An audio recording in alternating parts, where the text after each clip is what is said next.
me a baby red kangaroo. This one's a little boy and he's about 6.5 months old right now. Kangaroos are in the marsupial family, which means when they're born, they're very tiny, only about the size of a jelly bean. They crawl their way up to spend most of their time in mom's pouch, and they'll stay in there till they're about 5.5 to 6 months old. Then they'll start to poke their head out, maybe even hop out to check out the world around them. However, they may continue to use the pouch for a quick drink or to hide away from predators until they reach about a year old. Then they're pretty much kicked out of the pouch for good. Now, it is very easy to tell the males from the females. When they're young, the babies all start off this grayish color with a little hints of that reddish brown. But as they age, the female is going to stay gray. She'll reach about 4 foot tall and weigh about 65 pounds. Whereas males are going to get the nice reddish brown color that the species is known for, reach about 6 foot tall and weigh an average of about 150 pounds. So much larger than the females. So if you do head up to check out our adult kangaroos across from the petting zoo, it should be pretty easy to tell the male from females. And if you head up there, I'd recommend that you check under the shady tree because kangaroos are most active during the early morning and the late evenings when it's a little bit cooler out and spend the hottest parts of the day hiding under the shady trees to take nice little naps. I don't blame them. Now that's about it for this little one, but part of our baby program is we walk some of our animals around the park.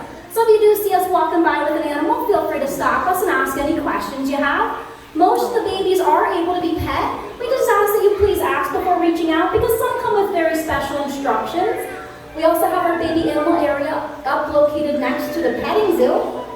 We have some babies out there as well, so if you stop by and see us up that way, you can feel free to ask us any questions up there as well. Thank you guys. I hope you enjoy the rest of your reptile show. Thank you.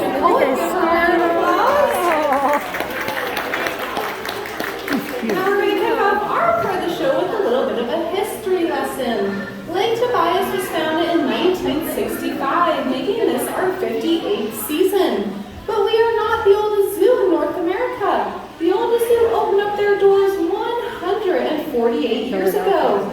Does anyone know what zoo that is? Feel free to shout it out. Philadelphia. The Philadelphia Zoo. Yep. Yeah, they opened up their doors in 1874. And they would have opened sooner if it wasn't for the Civil War. Flash forward to today. Zoos have changed a lot since the 1800s. Today our main focus is on conservation, education, and protecting rare and endangered species from extinction. Some examples of that right here in the United States. The North American bison, which you might have seen on the safari tour. The California condor and the black-footed ferret. These animals are near extinct in the wild.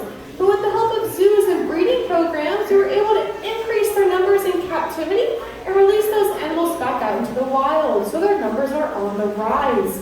However, we have been concerned about a certain group of animals, the world's amphibians.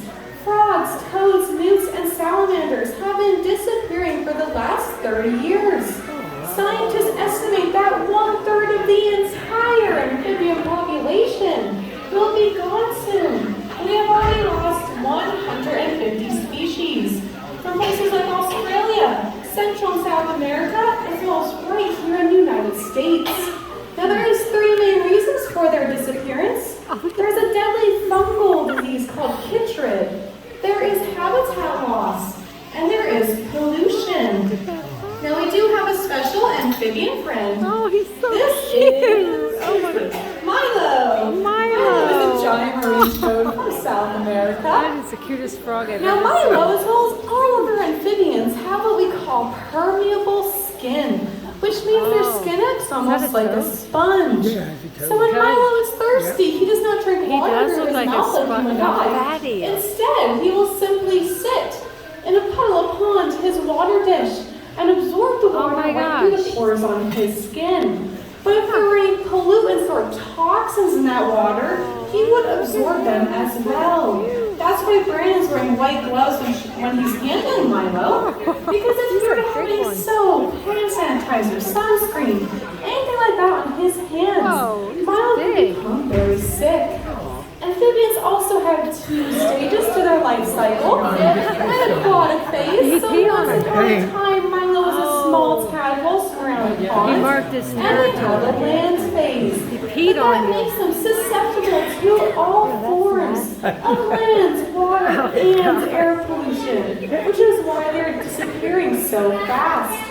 Now there's one other reason why Bran's wearing those white gloves, and that is to protect himself. Because Milo is a very toxic toad. He has two large glands right behind his eyes, and if he were to feel scared or nervous, he would start to secrete a milky white toxin. Yeah. If Brandon were to get that on his skin, he'd get a very itchy rash, almost like poison ivy. Okay. If he were to lick that for some strange reason, he would start to get stomach cramps, headaches, nausea, and fever. He would even start to have hallucinations. And if he consumed enough of it, it could stop Brandon's heart. That's why we urge all of you, if you ever find an amphibian in the wilds or in your backyard, to not pick them up with your bare hands. You don't know what you have on your hands that might make them sick. Or if they have a defense like Milo that can make you sick. Milo's pretty lovely as far as amphibians go, the species is doing quite well. And there is a special project called Project Golden Frog that's trying to help out the endangered amphibian species. As you make your way around the park today, you may notice some other endangered animals. The Addax antelope up by the giraffes, the Bengal tigers, both lemur species we have here, the gibbons up on the hill, and in this photo we have the cotton-topped herons up in the corner. They are actually critically endangered. And there's one other fuzzball on this room we are concerned about. She's taken a nap right behind that tree. Oh. She's not on the endangered species list yet, but she could be in the near future because her habitat is being destroyed at an alarming rate. I'm going to hop down so you can get up for the show, and Brandon's going to tell you all about her. Alrighty guys, this here is Chewy. She is our two-toed tree sloth. I She love heard her name, she parked right up. Alyssa's going to see if she wants to go up for a little snack today, but she has been pretty stubborn lately, so no promises. Can't wait to Chewy see. here is a Cheers, two-toed tree Chewy. sloth. He's going to come from South and Central America.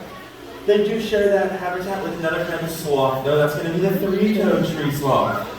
Their main difference, as their name suggests, is going to be in the toes. Our two-toed tree sloths have 2 toes in the front feet and 3 in the back. While our three-toed tree sloths are going to have 3 toes on all 4 of their feet. Now there is one other slight difference, that's going to be the time of day that they're awake. The two-toed tree sloths, like Chewy here, are nocturnal, which is why she's probably going to go take another nap instead of getting up the tree today. So she likes to sleep all day long and be more awake and active during the nighttime. Our three-toed tree sloths generally are diurnal. That's just a fancy word for meaning that they want to be awake during the day and sleep at night more like we do. Now, if Chewy would have gotten up for you guys today, she would walk the tree and she would do so completely upside down. They spend a majority of their lives hanging in this upside down position, and their bodies are very well adapted for it. The first thing you guys begin to see is that Chewy's hair actually starts on her belly and is going to run towards her back. That's going to be opposite of any other animal in the world, and that's because in that upside down position, their stomachs face the sky. So when it rains in the rainforest, the water is going to hit their belly and run right off their hair down to the forest floor to keep them nice and dry. Now another way that they're adapted to this kind of life is actually inside their body. Their internal organs are laid directly along their backbone, and they do function a lot better in that position. Now our female sloths are so comfortable upside down, they're even going to give birth hanging up in a tree. The baby would crawl up on her mom's belly and use her as a hammock for around 1 year until it went off on its own. Now if Chewy did get up today, she'd come over here to Alyssa and grab a little snack. And if she would eat that snack or dinner later on tonight, it's going to take her anywhere from 1 week to 1 full month to digest. So it is a lot longer than it takes us to digest food, because we do that in about 1 day. So they do have a very, very slow metabolism and a very, very slow outside to match. They're so slow that out in the wild, they're actually going to be a different color than Chewy is here. She gets the life of luxury here at Lake Tobias, but out in the hot, humid environment in the rainforest, it's actually going to allow small plants, mosses, and algae to actually grow in her fur. And that does sound really gross. I don't want plants growing out my hair. But for Chewy and our sloths, it is very beneficial. It's going to change them from this light tan color to a greenish-brown color. And that's going to help them to be camouflaged away from predators up in the tree canopies where they live. Now, accidents still might happen. She still might get seen by a predator like a harpy's eagle, or she might simply grab the wrong branch and fall out of a tree. If that happens, a sloth on the ground is very, very vulnerable. They have no muscles and no arms or legs to hold themselves up, so they have to drag themselves along the forest floor. If they did fall down in the water though, it's not too dangerous for them. Since they have an all plant and leaf diet, they have a lot of gas buildup in their stomach, so they can float around and do a bit of a dolphin paddle to get back to land. If she did fall down here though, she would want to be very careful, because she shares this area with her downstairs neighbor, Thelma. Thelma here is an alligator snapping turtle. They come from the southeast United States.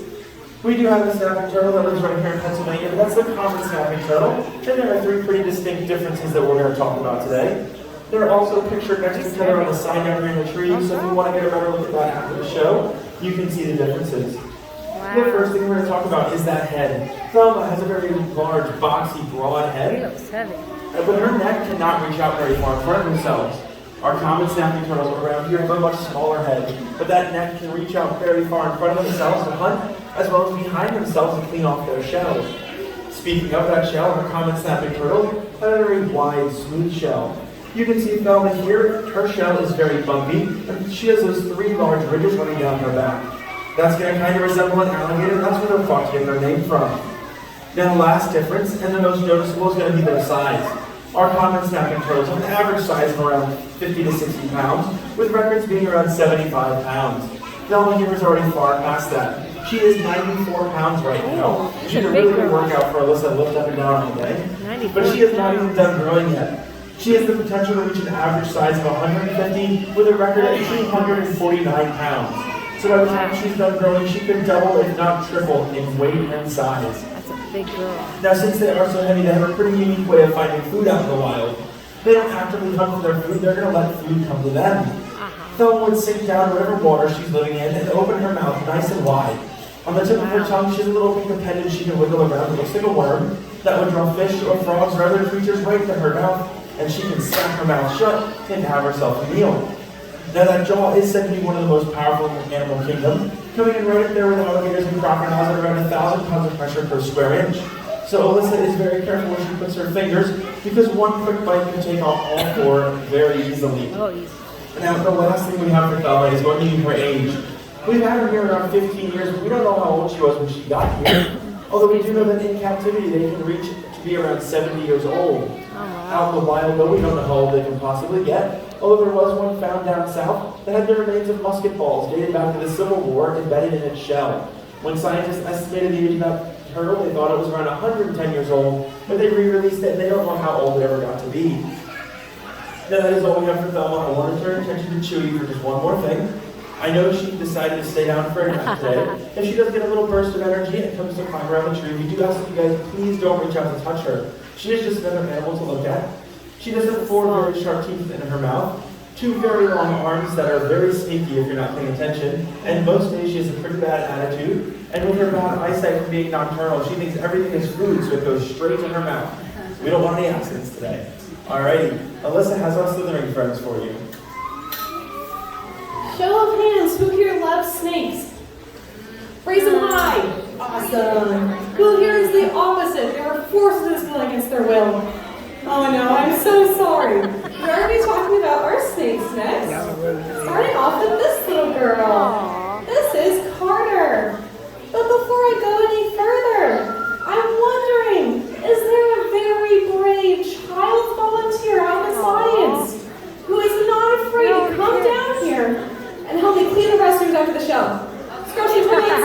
I'm just kidding. Who here is not afraid to help me hold a snake? I saw your hand shoot up first. Can you come help me? Too bad she can't pick all of them. Oh, she What's got your Katie. name? Ella? Ella? Have you ever held a snake before, Ella? Yes. Yes. Oh my goodness, you're an expert. I have a wild water snake. Oh my goodness, that's awesome. Carter's a super friendly snake. Do you want to hold your hands, both hands out? I'm going to sit her right here, okay? Look at that. Aw. You comfortable? Awesome. Face the audience. Big smile. Awesome. This is Carter. She is an African ball python. They get their name because when they're scared, they curl up into a tight little ball and stick their head right in the center to protect themselves. As you can see, Carter has her head nice and showing. She's quite comfortable with Ella holding her. You can find pythons in Africa, Asia, and Australia. They come in all sizes. Carter's one of the smaller python species. She reaches to be about 4 or 5 feet, record being 6 feet. But there are much larger pythons out there. The green reticulated python from Southeast Asia holds the record as the longest snake. There was a report of one found to be 33 feet long. Wow. That's about the length of this entire glass wall right up here in front of you. There's another snake friend coming down the aisle. Alexandra is holding Diego. Diego is a boa constrictor. Oh. You can find boa constrictors in Central and South buddy. America. Record length for them is 18 feet. But anything over 10 is considered a pretty good sized boa today. Now what Carter and Diego have in common, as well as all of our snakes in this building, is they are not venomous. They are what we call constrictors, which means they will latch onto their prey with their teeth simply to hold on, quickly curl their body around and begin to squeeze. It was once thought that this was suffocating their prey, but with a little more research, we now know that cutting off the blood flow to the brain, which is a lot more efficient. Once they have their prey subdued, they will swallow it whole, typically head first. But the difference between this python and that boa is no matter how big that boa gets, he will really only go after medium-sized animals, like a chicken or a rabbit. But our pythons, on the other hand, the bigger they get, the bigger their meals often become. There was once seen an 18-foot African rock python attacking and consuming a fully grown leopard. Wow. Swallowing that leopard whole. Poor The very little damage done to its body. Now you may be thinking, how is this possible? Because snakes have pretty small heads, they're the size of a leopard. Snakes have very specialized jaws, with stretchy Expand. ligaments in between their mandibles that act like rubber bands, allowing them to open their mouths extremely wide. If we were to have these, we'd be able to swallow an entire watermelon whole. Wow. But snakes have to be careful in the prey they try to go after. If they were to attack an antelope with those sharp horns and hooves, or maybe an adult alpha-crested porcupine that could grow quills like these up to 21 inches long, Ouch. it might not end well for the snake. No, There have been no, snakes no. seen with horns, hooves, That would even be these bad. quills sticking right out of their stomach wall. But luckily for them, they have extremely strong digestive systems. They're able to break down all these tough and bony parts before any major damage is done to the snake's body. Amazing. Now, Ella, are you up for a couple questions there, hon? No? What if I tell you they're easy? What about one question? One question? Awesome. Do you see those small little holes along Carter's snout there? Those are called labial pits. They're an extra special hunting tool that pythons have that most other snakes like that boa down there do not have. They are used to detect body heat. So Carter can tell how big an animal is and how far away it is based off of the heat it is giving off. So looking out into the audience, you're all giving off so much heat. Little Carter here knows you're all way too big to eat. And that is why Ella is still standing with us today. We give her a big round of applause. You're an excellent Yay. Good job, Ella. I'll talk to you later about those restrooms, okay? I'm going to hand Carter back to Alexandra and the show back to Brandon with our last animal. Alrighty guys, there are 24 different species of crocodilians found all throughout the world, but only 2 of them are going to be alligators. The first is going to be the Chinese alligator. They come from China and Southeast Asia. And there are smaller species, only growing to around 4.5 feet in length. But unfortunately, they are critically endangered. There's thought to only be around 150 individuals left out in the wild. Although there are a lot of breeding programs working really hard to try to get their population numbers back up. So they know. Now, the other kind of alligator is our North American alligator. We have 6 smaller gators in our building here. We have our 3 larger ones out by the baboons. And they do get a little bit bigger. An average size for a North American alligator is around 8 to 12 feet, but records can be up to 21 feet long. And that would be from the wall all the way down to the towel here. So that would be a really huge alligator. Now, our alligators and crocodiles do have a really unique way of building their nests. Since they're cold-blooded, they can't sit on their nest to incubate it, so they have to let the sun do their job for them. They're going to build a nest out of mud and rotting plants. and they'll lay 15 to 80 hard shell eggs inside. They're going to let the sun beat down on that nest, and they'll just sit nearby to keep it safe. So she grabbed And it. the interesting part is that if the nest is kept at 89 degrees or lower, all the eggs will hatch out as girls. If it's 91 or above, they'll all hatch as boys. If it's in between 89 and 91, it'll be a mixed nest of boys and girls, which is usually the case out in the wild. Now, our alligators and crocodiles also do look very similar. Alyssa was nice enough to grab Ralphie up here, so we're going to talk about the differences. We're going to be looking around the face and head area. The first thing we can look at is that Ralphie and all of our alligators have a little bit of an overbite. So when he closes his mouth, you're going to see a lot of top teeth hanging down and over, but not a lot of bottom teeth. Our crocodiles, on the other hand, have very even jaws. So when they close their mouth, you see top and bottom teeth sticking out. They fit in the grooves along the mouth and give you a nice toothy smile. Now the next difference is going to be the shape of Ralphie's jaw. Our alligators have a very wide, rounded snout. It's going to look like a U. Our crocodiles, on the other hand, have a very thin, pointed mouth, and it's going to look more like a V shape. Then the last difference is a little harder to see. It's these little black specks lining Ralphie's top and bottom jaws. They're also found inside his mouth. Our crocodiles have those spots covering their entire body. They're a really cool tool called pressure receptors that our alligators and crocodiles use to sense when something moves in or out of the water from up to 1 mile away just by the vibrations it gives off in the water.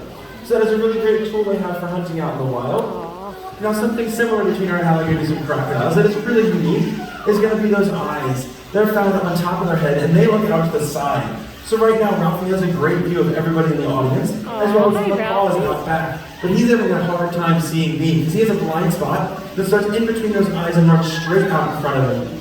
So would you like to tell you guys, if you're ever down south and you find yourself chased by an alligator, your best bet is to run straight out in front of that nose and faster than the person next to you, and you guys will get away. Just kidding though, you don't have to run too fast. Our alligators are really slow on land. They have those short stubby legs and a really heavy body and tail. They can only reach a quick burst speed of around 10 miles an hour. That's only going to last for a step or two before they have to sit back down. In the water though, it is a much different story. The water will support their heavy bodies. They have web toes and that really powerful tail. They can propel themselves through the water at over 20 miles an hour, so you're much less likely to get away from one there. That tail, is said to be so powerful that on a bigger alligator over 6 feet, one swipe can break a fully grown person's leg. So if you do come across a larger one, it's best to stay away from both ends. Now we are going to have a smaller alligator out to pet after the show is over. They do come with very special instructions though. Since their mouths are not taped or wired shut, and they are not drugged or tranquilized, please stay away from the head, face, and neck. Pet behind the front legs, on the back legs, and the tail, just to be nice and safe. Now that is the end of our show, but I do think Ralphie and Alyssa have a little trick for you guys. If you want to help out by saying, "See you later, alligator," on the count of 3, we'll see if they'll do it. 1, 2, 3. See you later, alligator. That is all we have for you guys today. If you guys do have any questions, you can find any of us in these black long sleeve shirts, and we'll be happy to help. Enjoy the rest of your day at Lake Tobias. It would have seemed easier if she would just grab the other one. Why'd she pick that one? These ones in here we're all kind of working with, so they're at different stages of how easy they are to pick up. Okay. So that was just a good one to go and pick up right now. Okay. Yep. Thank you. Of course. I'm going to go see. Yeah, look, you made under here. He's so hard to see. Where's he at? There he is. Usually the sloth will climb up this big tree, but for some reason, all he wants to do is sleep. I guess he stayed up all night long. Guess where he is? He's a tired sloth.